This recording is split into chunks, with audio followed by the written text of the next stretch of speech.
স্ক্যানারে জাবেদের স্ত্রী ও শালক 2008-এ জাবেদের বিয়ে হয় গুলাম মোহাম্মদের বোনের সঙ্গে এবং জাবেদ বংশীর শালক গুলাম মোহাম্মদ ক্যানিংয়ে প্রতি বছর শীতের সময় শাল বিক্রি করতে আসেন তিনি। গতকালই শালকের বাড়ি থেকে গ্রেপ্তার হয় জাবেদ বংশী এবং 2001 সালে তাহরিকুল মুজাহিদিনের নাম লেখায় জাবেদ। 2007 সালে হুরিয়ত আন্দোলনেও মুখ ছিল জাবেদ। আমাদের সঙ্গে সরাসরি রয়েছেন আমাদের প্রতিনিধি পৃথা দাশগুপ্ত। পৃথা, পুলিশের স্ক্যানারে জাবেদের স্ত্রী এবং তার শ্যালক কিভাবে তাদের বিয়ে হয়েছে এবং কি আপডেট রয়েছে তোমার কাছে? দেখো, জাভেদ মুন্সি তার স্ত্রী এবার পুলিশের স্ক্যানারে। কেন স্ক্যানারে? যেটা প্রাথমিকভাবে তদন্তে উঠে আসছে, এই জাভেদ মুন্সি তিনি 2001 সালে এই যে সংগঠনটা অর্থাৎ তাহরিক উল মুজাহিদ্দিন এই সংগঠনটার সাথে যুক্ত হয়। কিন্তু এই যে গোলাম মোহাম্মদ ক্যানিংয়ে যার বাড়ি শ্যালক, তার বাড়িতে অর্থাৎ তার নিজের বোনকে কিন্তু এই জাভেদ মুন্সি বিয়ে করে 2007 সালে। ফলত জাভেদ মুন্সির বোন এই পুরো বিষয়টি অবগত ছিলেন যে জাভেদ মুন্সি কি কি কার্যকলাপের সাথে যুক্ত। শুধু তাই নয়, এর আগে পুলিশ ইন্টারোগেট করে যেটুকু জানতে পেরেছে যে এর আগেও বিভিন্ন মুভমেন্ট অর্থাৎ হুরিয়াত মুভমেন্টের সাথেও কিন্তু তার নাম পাওয়া গেছে এবং ভীষণভাবে সক্রিয় ছিল এই জাভেদ মুন্সি।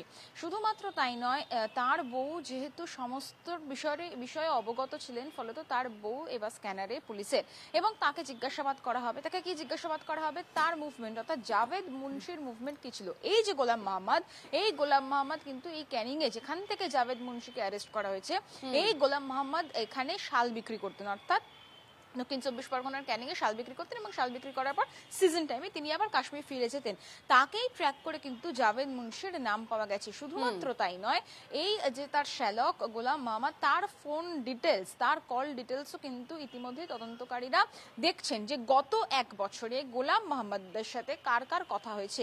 এবং জাভেদ মুন্সি এই যে কিছুদিন আগে যেটা বলা হচ্ছিল যে একটি মার্ডার কেসের সাথে তার নাম জড়িত রয়েছে এবং শুধুমাত্র তাই নয়, একাধিকবার সে পাকিস্তান গেছে, নেপাল গেছে, বাংলাদেশ গেছে এবং তার যে এই যোগদান সংগঠনের সাথে এই যে যেটা জানা যাচ্ছে 2001-এ তাহরিক উল মুজাহিদ্দিন এই সংগঠনের সাথে, ফলত সেটা জানার পরেই 2007 সালে সে কিন্তু গোলাম মোহাম্মদের বোনকে বিয়ে করেছিল।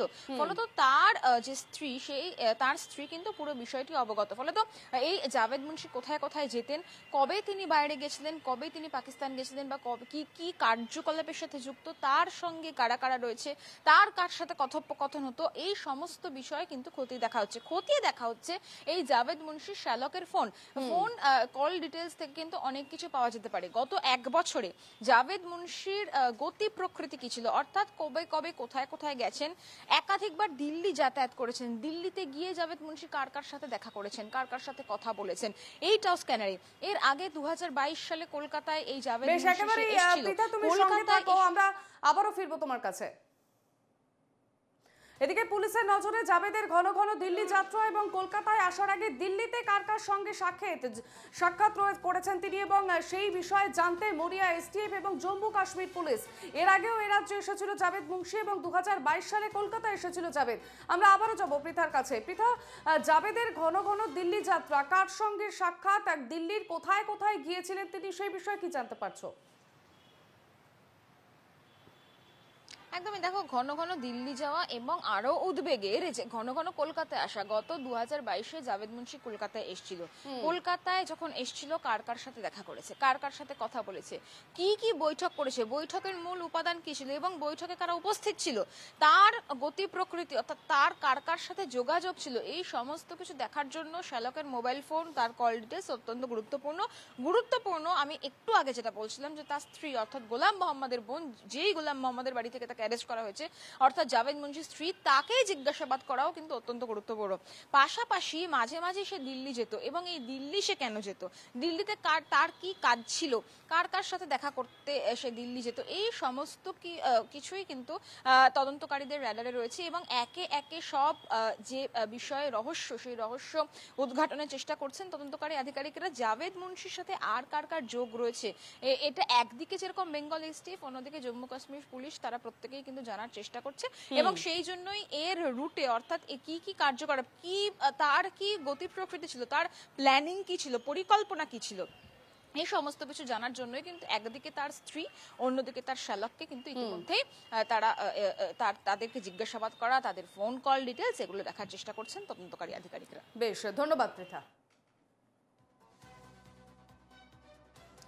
বেশ কিছুদিন ধরেই কলকাতায় ছিলেন তিনি এবং তবে এর আগে ঘন ঘন দিল্লিতে গিয়েছিলেন তিনি।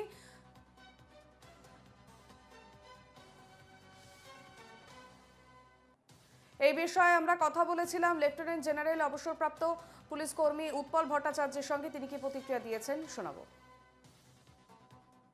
জম্মু অ্যান্ড কাশ্মীরে কৃষ্টিকলাপ করে এসেছে, আর তারপরে সে ওখান থেকে এইখানে 7টা স্টেট পার করে এসছে।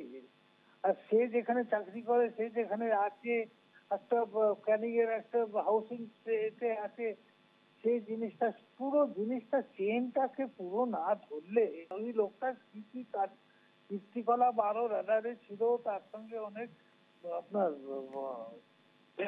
থেকে আরম্ভ করে সবকিছু নিয়ে পুরো তথ্যটা বার করতে হবে। কেননা এদের তো একটা টিপ অফ দ্য আইসবার্গ এগুলো। পাশের দেশটাই বাংলাদেশটা এখন এমন একটা জায়গা, সেখানে গেলেই ব্যাস ওরা পেয়ে যাবে। আবার ওখান থেকে জিনিসপত্র নিয়ে এসে এখানে এসে যা কলাপ করা সেটা করবে। কাজে নিশ্চয়ই যে সিইও যাকে বিয়ে করেছে, যে বিয়ে যে ভদ্রমহিলার ভাই, সবাইকে একদম নিয়ে যাওয়া উচিত, নিয়ে গিয়ে একদম পুরো ডিটেলস ইন্টারোগেট করা উচিত।